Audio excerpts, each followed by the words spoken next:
最近这几年，这新德县的人口是愈来愈多。根据着内政部上届新的统计，到今年8月为止呢，这新德县全县的人口已经来到587580人，其中这德东的人口数有97000多人，超过本地排伫咧全国第一的南投草屯，加做全台湾人口上界侪乡镇。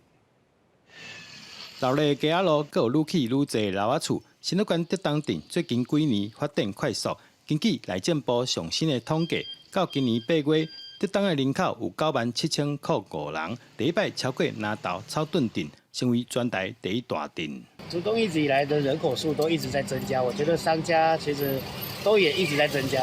我们在原本的人口数是在96000，一直上下沉浮，现在人口数是稳定在成长中。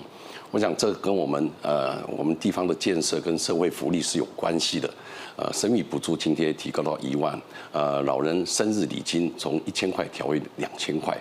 其他建设，我们镇公所也已经开放，最近会引进一个大型的卖场在我们竹东。负责卖房厝的中人指出，因为科学园区的关系，新德县市这几年厝价成长真多，尤其是德北地区，其中有不少人会选择来德东买厝。然后，德东的厝价有成长的趋势。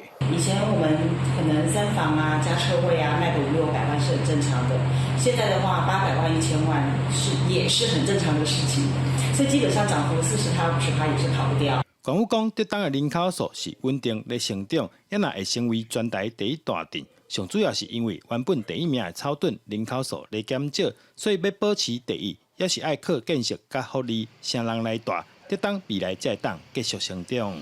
记者刘君和新竹报道。